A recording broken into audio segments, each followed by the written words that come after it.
وطنا وطنا وطنا وطنا زما د وطن ډیرو درنو خوږو ښاغلو کتونکو هیله لرم چې تاسو به ټول روغ جوړ او خوشحاله یاست. زه ستاسو کوربه اعظم خان مندوخیل، تاسو ګورئ وطن چینل.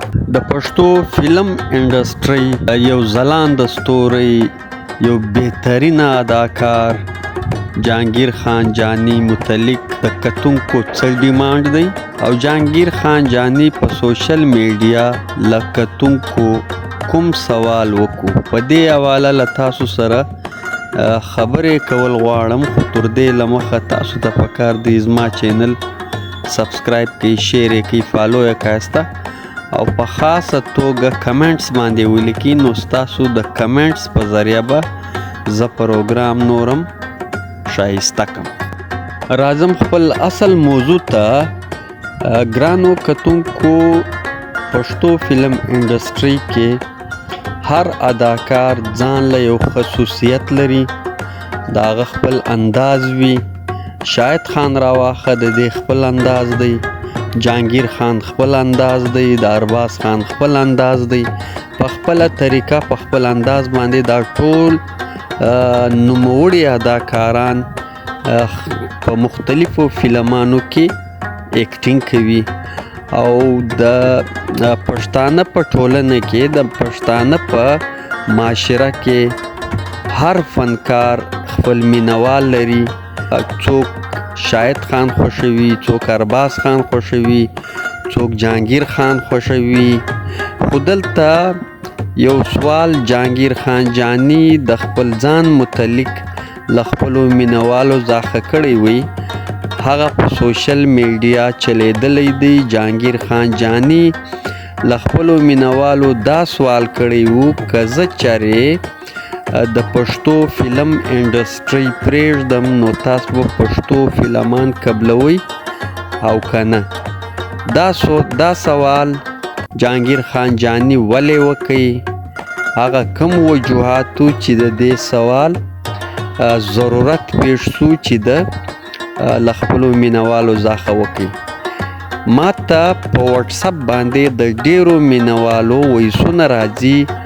هغه مینوال په وټساپ باندې له ما دا پوښتنه کوي چې پکار دی فلم سازان جهانگیر خان جانی په یو داسې فلم کې واخلي، په هغه فلم کې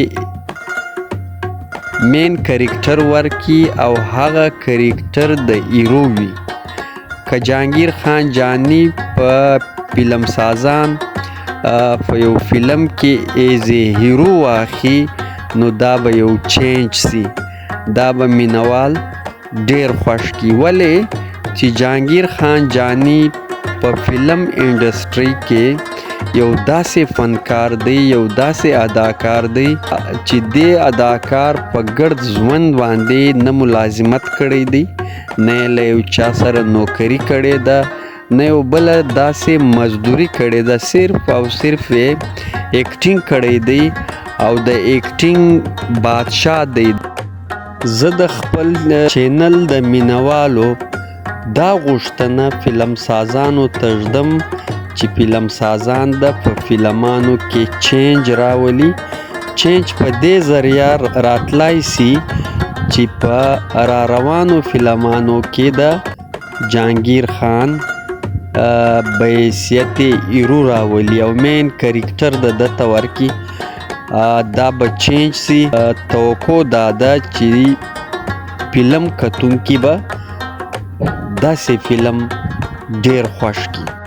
فلم سازانو په ډیرو فلمانو کې پر جهانگیر خان د ویلنتوب ټپه لګولې ده چې دی به بس بل کار نه کوي، په فلم کې به بل کردار نه ادا کوي، صرف او صرف به ویلن وي.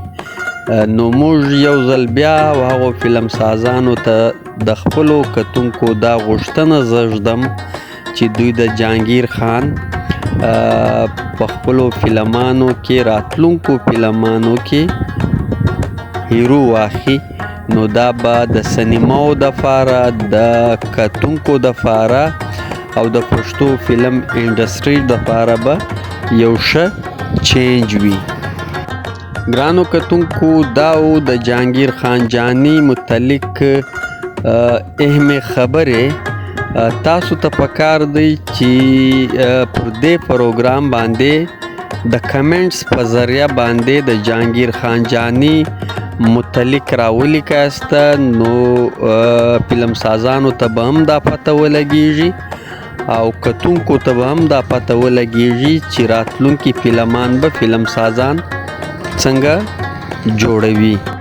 دا و د جهانګیر خان جاني متعلق یو اهمه ویډیو چې ما له تاسو سره شیر کړ. تر بل خوندور پروګرامه پورې له تاسو غواړو اجازه. د خدای په امان.